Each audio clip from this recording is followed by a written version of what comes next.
Yeah, we went to Jamaica with the idea of filming a certain story, and you always go into these situations preparing yourself for what you're going to cover and where you're going to go and who you're going to meet. But sometimes you have to deviate from those plans, and it's necessary. This is our story. This is the outlandish story, Jamaica.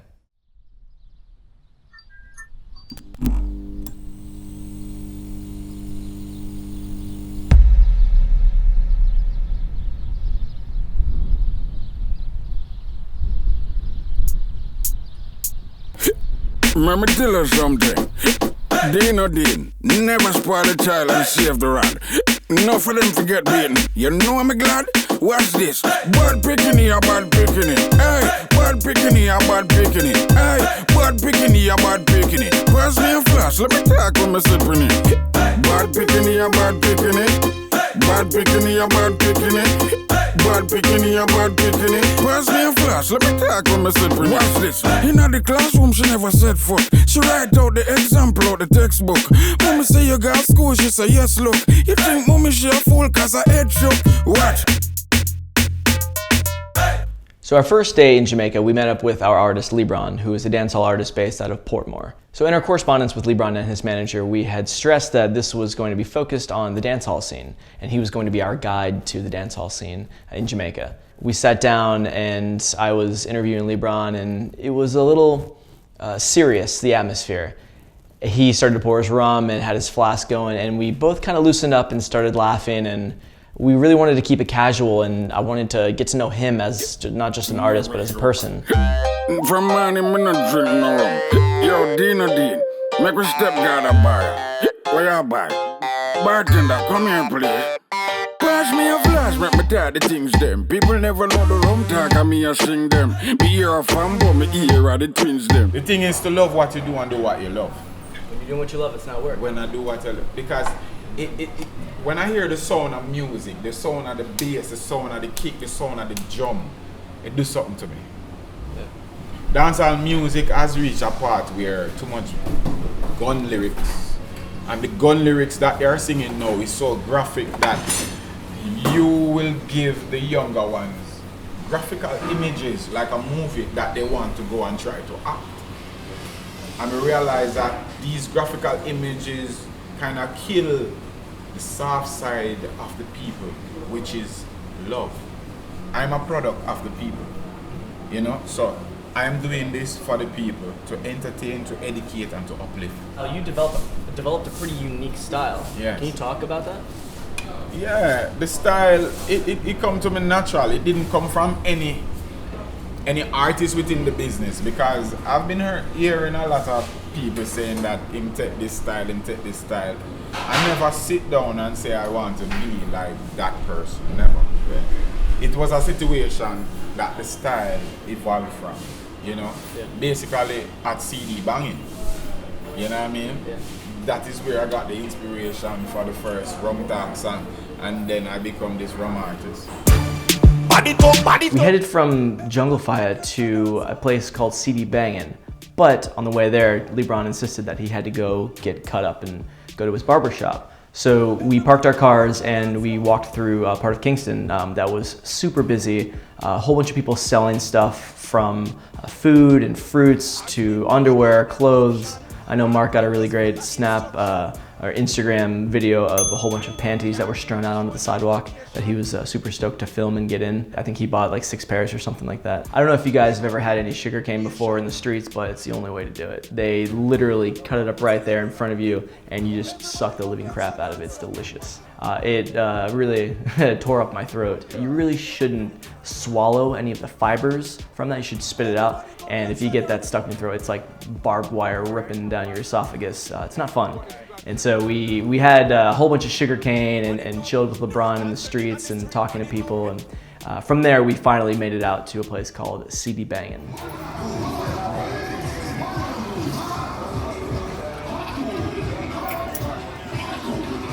So before we show you what happened at CD Bangin', to really know an artist, to know LeBron, you have to know their roots. You have to know where they came from, which is exactly what we did. So let's fast forward to the next day to a place called St. Thomas. Not to be confused with the island, which is where I thought we were headed. when Misha, Lybron's manager, first told me that we should go to his childhood home in St. Thomas, I'm thinking, oh great, well, I guess we have to get on a flight and go fly over to the island of St. Thomas. How's that going to work? I bring my passport, I guess. But no, there's a place called St. Thomas, Jamaica, which, if this is Jamaica, Kingston's about right there, and St. Thomas is just east of Kingston. So that's where we went. LeBron, me name. Yo, Dino D. Two me say Rum Talk, them think I joke thing. Part one, me spill the verse and drink the course. Now me I spill everything. Drunk and can't sober. It was really cool pulling up to this Jamaican country home way out in St. Thomas. We parked our car in the front lawn, and LeBron took me around to the side where his recording studio was, which was this merely an extension of a house that they had built on. And you could tell, they're working with what they have. That kind of resonated with us because as a guerrilla style film crew, we're working with what we have. And clearly, that's what they're doing out here in St. Thomas. And it was really cool to see that.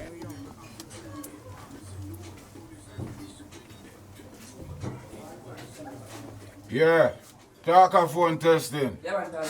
It's like this are the worst thing or the next best thing. No chorus. Let me tell you something. Do I start on a beer with a fling artist a try but someone go a sting, go lip lose him teeth and go lose all chin? What am I gonna do with the caramel dumpling? So LeBron went to the studio, spit a whole bunch of his tracks with one of his guys on the computer, dropping the beats, and if, he's going to be in there spitting these beats naturally, it's my turn to go in there and drop a track or two, so. Drunk and can't sober. Pass me the rum because you can't sober. Is that what it says, yeah? Yeah. Pass me the rum. Pass me the rum because me no want soda. Because me no want sober. Yeah, okay. Respect. Right, that's up. Right, that's up. Alright. So do this. Yeah. This one. Yeah. Drunk and can't sober. Drunk and can't sober. Pass me the rum because we don't want sober. Hey. Give it up for Lybran. When I hit the dance hall, make you dance, make you move around. One last chance and then I'll pass it over to Lybran. Take it. Let me tell you, under my rum I'm a drinking. Just tell me what you're thinking. Them call me rum but the kingpin. Me and Dino and we linking. You know at the song we'll be singing. Drunk and can't sober. Drunk and can't sober. Drunk and can't sober.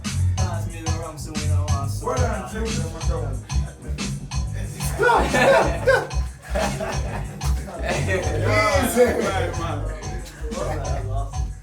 Man, I get it. Like the feeling of being in here, listening to music, Yeah. feeling it. The Oh, man. vibe, Oh, man.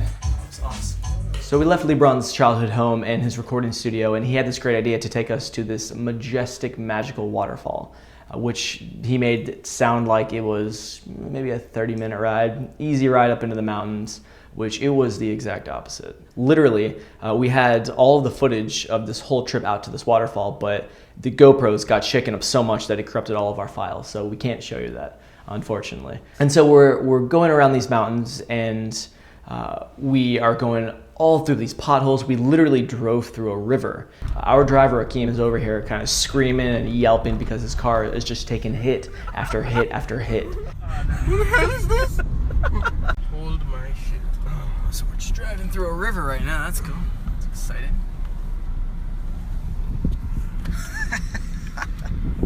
We get there, and Mark's kind of unsure when to start filming and what to film, and he's just like, screw it.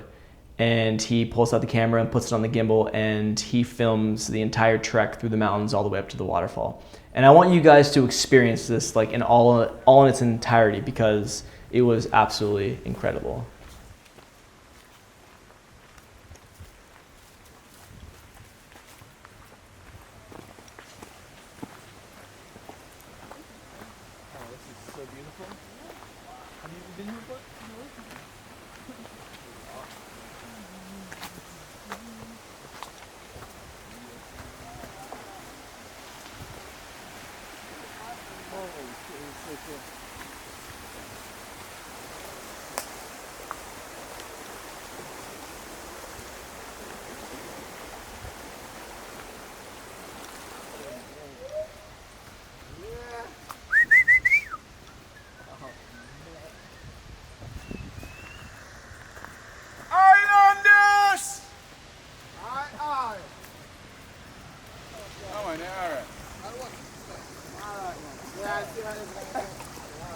afraid of water?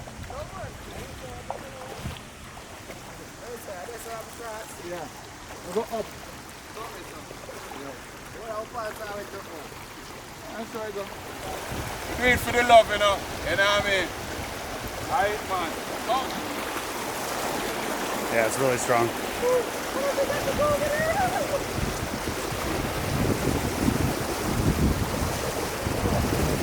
For the show.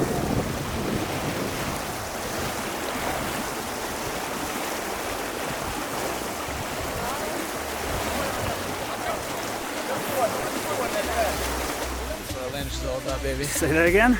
This is what Outlandish is all about, baby. Alright, in a hit, where you say put more in a hit. In a hit, where you say you're sure in a hit. In a hit, more than before in a hit. Tell me drink, I'm drop on the floor in a hit. Me make a dark, I'm a drunk in a hit. I'm gonna try to take me rum and get a conk in a hit. So me see a rum dark, think a punk in a hit. Never know this come with box and thump in a hit. So me walk with a flash rum mass in a hit. Me I go tell you where them call me the boss in a hit. Me notice the police, them a fast. So it was a lot of fun going to the waterfall and jumping off the rocks. I didn't realize how shallow it was when I jumped because LeBron and his son both dove head first from the rock down into the river, so I'm thinking it must be really deep. And I'm pretty sure I fractured my thumb. I think we got a clip of it right here. But yeah, I hit, it must have been like 4 feet deep. Definitely not deep enough to dive head first. I don't know how LeBron was still alive after that. In a hit, where you see you're sure in a hit. When me drink and drop on the floor in a hit. Alright, in a hit, where you say put more in a hit. In a hit, where you see you're sure in a hit. In a hit, more than before in a hit. Tell me drink and drop on the floor in a hit.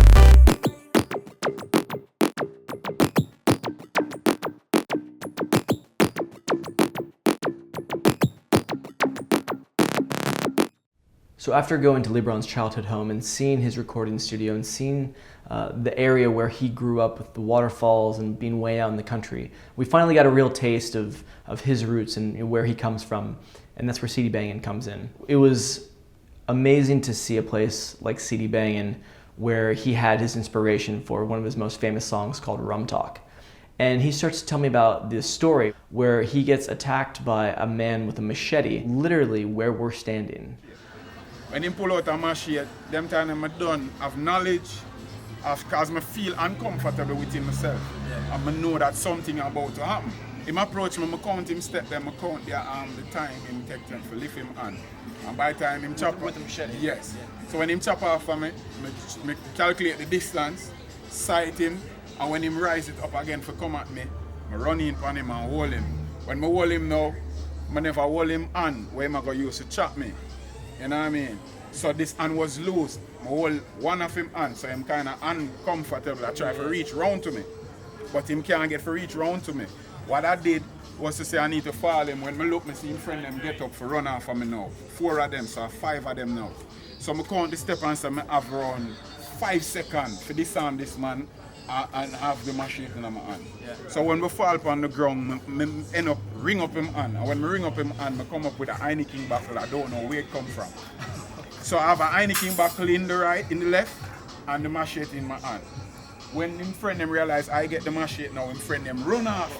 And when him friend them run off now, me look over him and see him and get up and turn. When him turn and see some have the machete, him know say, if I was an evil person and was... Yeah. We've been over, yeah. But in myself, reality hit me. Now I need to vent now because I me almost get killed by apparently 5 men. Yeah. So when me have to do now for vent, I write about it. You know what I mean? You write about the situation. Yeah, I see Jack Sparrow on the TV, Pirates of the Caribbean. Yeah. So when I look on that, I see Jack Sparrow come up and then him do him rap. And I say, yes, I find something. So I start sing like me jump. I have to thank the man for rush me with the machete, even though it was dangerous. Yeah. At the end of the day, sometime in a bad you get good. Yeah. You know what I mean? In every situation, there's a situation that you can get knowledge from. Right. You can learn. You know what I mean? Yeah. Sometimes if you look on it, you never lose. So what happened next? This was one of those moments where you're standing there thinking, where the hell am I in the world? What the hell is going on? What the hell brought me here? How the hell did I get here? And that is the most amazing, the ultimate adventure in life, is being in a place like that, and you're hanging out with this guy, and he's freestyling, and you're freestyling, and you're dancing, and everyone's waving bottles around in this back alley near this venue where he was attacked by a man with a machete. Like, this is why we travel, and this is why we deviate from plans. I'm style them neat, I'ma do it with the rum. Do it, man, I do it, man, I do it with the rum, eh? With the rum, with the rum, with the rum, eh? With the rum. Look how me style them neat, I'ma do it with the rum. Do it, man, I do it, me, I do it with the rum, eh? With the rum, with the rum, with the rum, eh? With the rum. Watch this. Yo, I think it is my turn. My rhymes are so hot, don't touch them, they might burn. You on your shirt, you think I'm a squirrel, but I'm on fire. Not time to retire, yeah. And when we go all night, yo, motherfucking delight. Oh, you know I'm right, I keep on going. You turn on the lights and I'm glowing. Yo!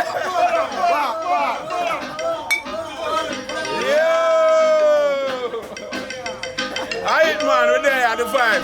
Music, you know what I mean? Unity, strength. Yeah, man, alright, man, you don't know. Lybran the Rum Boss there. I know this at the documentary. I don't know. Big up CD banging.